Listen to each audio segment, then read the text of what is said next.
Why would you? You know about the kid that used to take his ball and go home? Well, it's his ball. We can all just leave the field. We don't have to use these anymore. So the Federal Reserve may be there, but it's not going to have any authority. There's nobody playing. Bye. We leave. Thank you very much. I'll get one. You could just pay me out of boredom since you don't. There have you go. to pay. I'd love to do that. I'd be willing to transfer money back and forth. Go out and get a 3P Gold account. We'll use it instead of email. Okay? So, pay for your seminar. right? That eventually I'm going to be doing that. So digital cash is something that is just around the corner. There's nothing that the government can do about it. This is absolutely wonderful. When the printing press came out, you know, the governments and churches in charge weren't real happy about that. Because up until then, I'm telling you what the Bible says. Oh, really? Now we can print the Bible and you can read it for yourself. You go, hey, you know, you've been pulling a fast one on me. That's not what it says. So they didn't like the printing press. What did they do? They went out and they started burning books. Were they successful? Had we eliminated books? No, because we were printing them faster than they can burn them. There's not a damn thing they can do about it. And there's not a damn thing they can do about 3P Gold. It's going to happen whether they like it or not. And the faster we make it happen, the better off we all are going to be.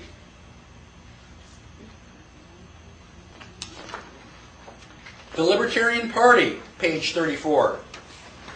Now, I really don't care who you vote for, as long as you do not vote Democratic or Republican. Don't keep making the same mistake. Now, if you want my advice, I advise you to vote for the Libertarian Party. They have been around for 30 years. This December, we're having our 30th anniversary. They fight for the right to life, the right to liberty, the right to property. They are the only ones who understand rights. Your money, you spend it.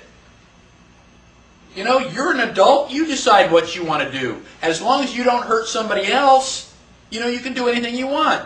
Gosh, where have I heard that before? The Libertarian Party is the only one that understands the Constitution. You say, well, yeah, but you can't get elected. No, not if you don't vote for me.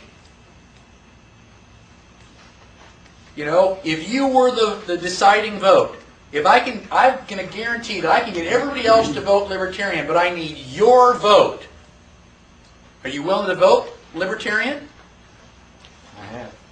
And, you know, even if that's not true, are you going to wait until everybody else figures it out and then you're going to be the last one to vote for liberty?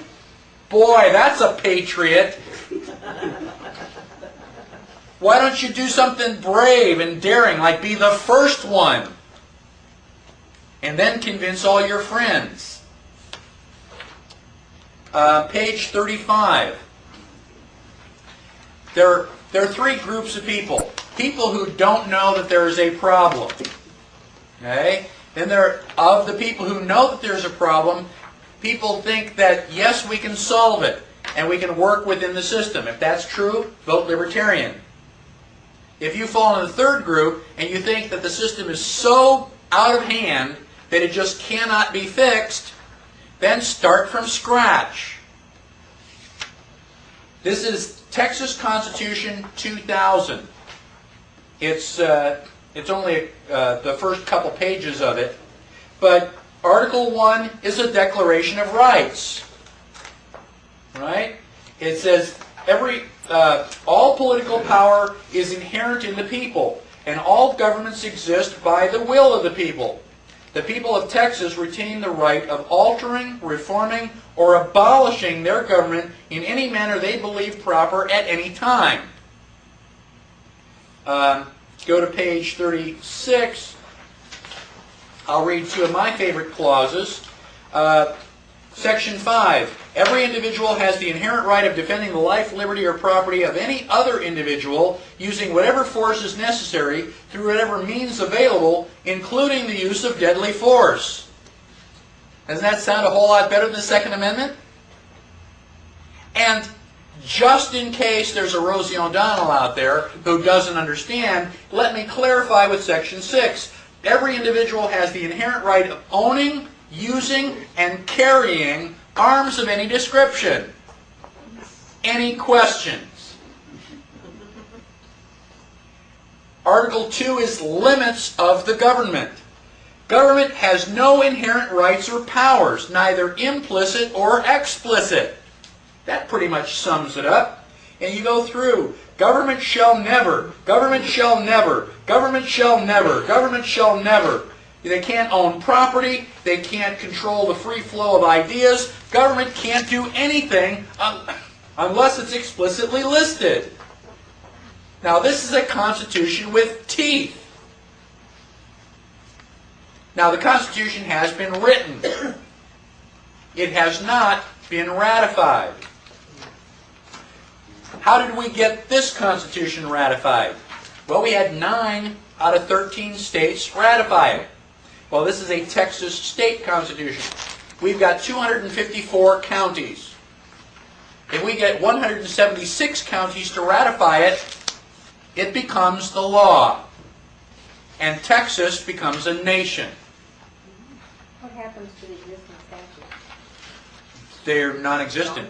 Okay. There is a transition stuff. I mean, we don't expect it to happen overnight, but there is a whole program of how we're going to go from the mess that we're in now to the new government. And I give you the website for that, tcrf.com, Texas Constitution Ratification Fund, and you can read, I think it's about 22 pages. First time I read it, it made me weep. When you say it goes from a country to a nation, I'm not dealing with a lot about it. Are we pulling out of the U.S. as a nation, or you mean we would become sovereign again like we should have been all along as part of the U.S.? No, we would be separate from. Literally, you're 49, we're 1. Still. Yes. Okay. Yes, and Texas is not the only one doing that. The sovereign nation of Hawaii is very, very close. Alaska, Arizona, Idaho, and Montana also have very strong. Just remember, the last time the United States tried to do this, or part of the states, we ended up a civil war over it. I understand, and there's a lot of debate as to whether or not that would happen. I personally don't think it would go that far.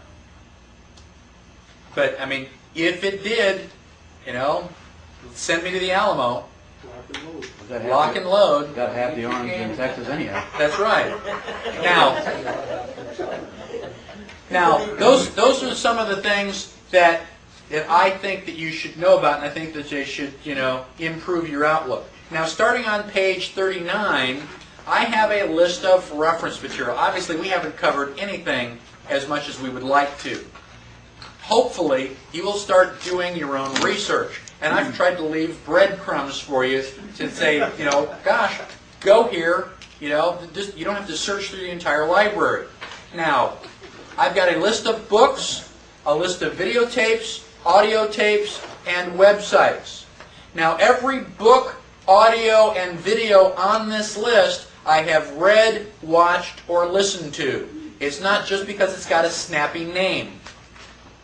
I've been studying the Constitution for 18 years. Now, the websites, I don't have as much. I didn't go through every single website, every single page. So there may be things on the websites that, I don't agree with completely, but they are all, for the most part, as far as I know, very strongly, pro-liberty. And I've tried to arrange the websites in the same order that we've covered topics in the class. Now, you can go to my website. Instead of typing all these things in by hand, you can go to my website, go to the Introduction to the Constitution, which is what this class is, and I have a list of references. So you go to a page, and that same page is right there. You just point and click with the mouse. That'll save you a lot of time and effort.